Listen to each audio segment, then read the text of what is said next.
Bom, agora a gente vai falar sobre a densidade, que é outra propriedade específica física que a gente vai dar uma atenção especial.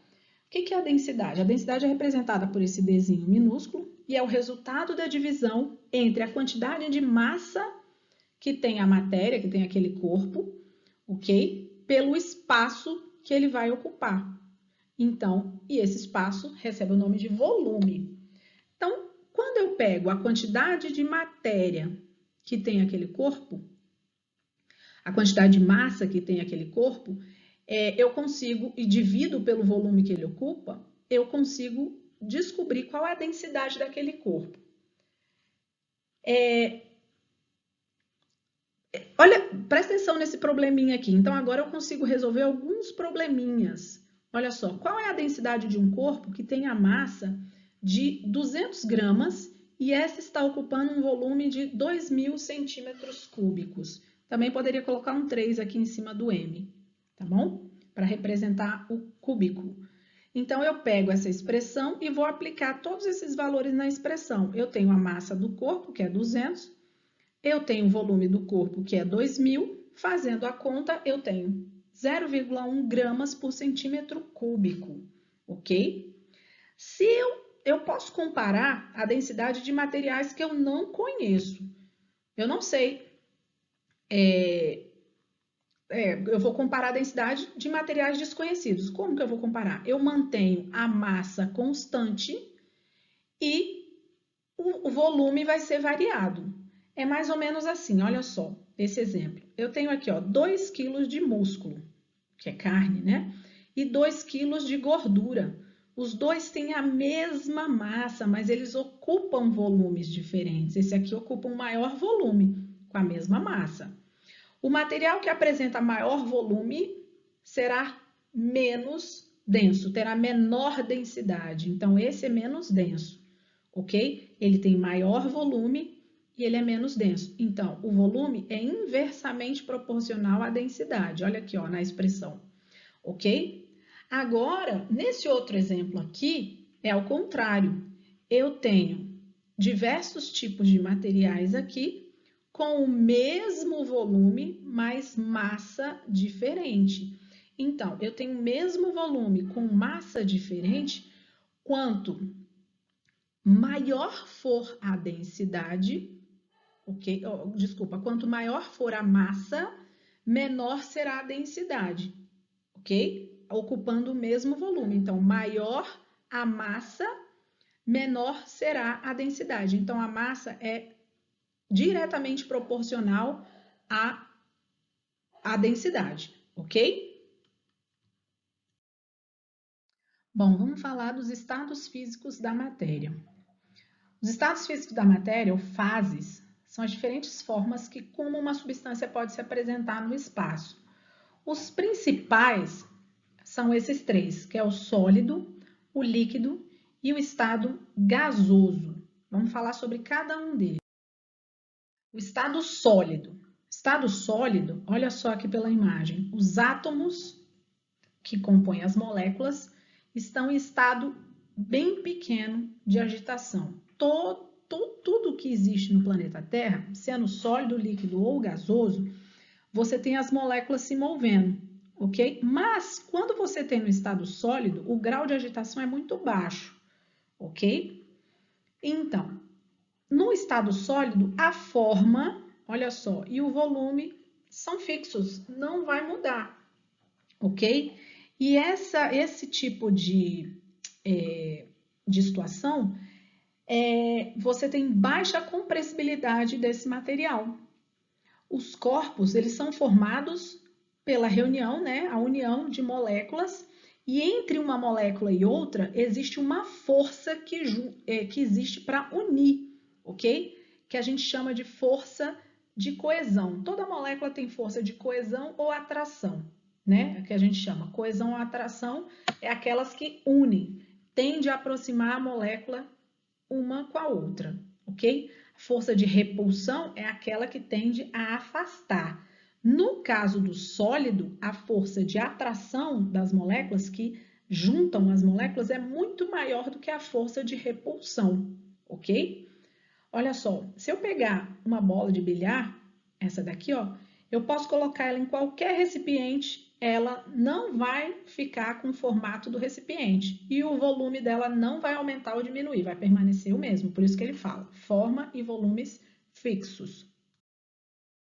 No estado líquido, as moléculas já estão bem mais dispersas umas das outras, ok? Em relação ao estado sólido. A substância no estado líquido tem volume fixo e a forma pode variar.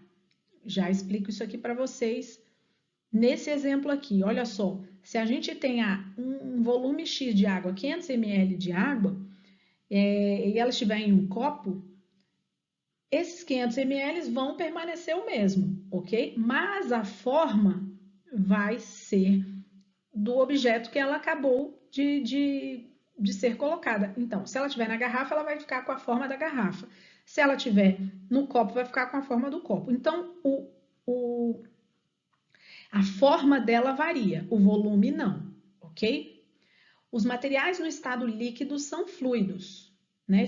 Eles escorregam bastante e vai adquirir a forma do recipiente. As moléculas têm menos força de coesão do que os sólidos. A proporção de força de coesão das moléculas é mais ou menos assim, a força de repulsão entre elas é mais ou menos igual à força de coesão.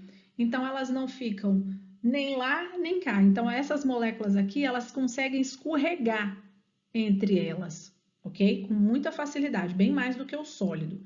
Por isso, elas se deslocam mais. Com exceção da água, os líquidos apresentam baixa compressibilidade. Você comprime e eles não aceitam tanta compressibilidade, ok? E sofrem pequena dilatação quando aquecidos. No estado líquido, a matéria tem forma variável e volume definido, como a gente já tinha falado aqui. No estado gasoso, olha só o que acontece. As partículas que formam a matéria, elas estão muito afastadas, dispersas no ar. Por quê? O nível de energia que tem nelas é muito grande. Então, a força de atração entre as moléculas é muito pequena e a força de repulsão é muito grande. Por isso que elas se movimentam com muita facilidade. E por isso que o volume e a forma vai variar. Por elas se movimentarem com muita facilidade, elas não adquirem uma forma definida. Toda hora ela está mudando a forma e toda hora ela está mudando o volume, ok? Principalmente se ela não estiver dentro de um recipiente fechado. Se estiver no recipiente fechado, tudo bem, mas se não, ela muda o volume o tempo inteiro. Por exemplo, o oxigênio pode ser comprimido dentro de um cilindro até formar a forma desse cilindro. Então, ela vai variar de acordo com o que está aqui, né? Se ele for colocado aqui dentro, então as moléculas estão aqui. Agora, ao abrir, essas moléculas escapam e ela vai ter um volume variado. Ela vai variar de acordo com o local onde ela está, ok? A gente sempre escuta estado gasoso ou estado de vapor. Vamos entender qual é essa diferença. O estado de vapor é um estado que eu consigo transformar a substância do estado líquido para o sólido no estado de vapor apenas variando a temperatura ou variando a pressão. Por exemplo, se eu coloco uma água para ferver numa chaleira, numa panela, se eu aumentar a temperatura, essa água passa do estado líquido e vai para o estado de vapor, ok? Então, eu apenas mudei a temperatura, eu não alterei a pressão. Para que eu passe uma substância do estado sólido ou estado líquido para o estado gasoso, eu preciso variar as duas coisas. Eu preciso variar a temperatura e preciso variar a pressão também, ok? Então, olha só, é o exemplo do gás de cozinha, que a gente chama de GLP, gás liquefeito de petróleo. O gás, ele está dentro desses botijões e ele está em estado líquido. Se você pegar o botijão e sacudir, você vai sentir um líquido ali dentro. Por quê? Porque ele está muito pressionado. Para ele passar do estado líquido para o estado gasoso, vai ter que variar a temperatura e pressão. Isso acontece quando eu abro essa válvula aqui. Quando eu abro essa válvula, ele muda a temperatura e muda a pressão. A pressão vai ficar extremamente baixa. Aqui dentro do cilindro, ele está sob alta pressão. Por isso que esses cilindros têm um revestimento bem forte para aguentar a pressão desse gás. Então, eu abrindo aqui, muda a temperatura e muda a pressão. Então, ele passa do estado líquido para o estado gasoso. Eu variei duas coisas aqui. Os gases também têm uma característica de se expandir quando aumenta a temperatura. Por exemplo, aqui dentro dessa garrafa, eu tenho gás, ok? Enfim, ela está dentro de um vasilhame com pedra de gelo, ok? E aqui dentro, eu vou ter o gás e um balão preso ao gargalo aqui, à boca dessa garrafa. Quando eu levo esse sistema a um sistema de aquecimento, os gases que estão aqui, eles vão se agitar de forma mais... As moléculas de gás vão se agitar de forma bem mais rápida. E elas começam a bater nas paredes, tanto do recipiente quanto do balão, fazendo com que esse balão, que tem um material elástico, se expanda, ok? Isso aqui é para mostrar, um experimento para mostrar como que o gás se expande. Esse material aqui, ele vai suportar, né? Porque tem uma baixa quantidade de gás aqui. Agora, se essa movimentação das moléculas começar a ser muito, expande até o material suportar. Isso é para mostrar que o gás se expande quando há aumento de temperatura, ok? Bom, pessoal, aqui finaliza a nossa matéria. Eu espero que vocês tenham entendido. Até a próxima!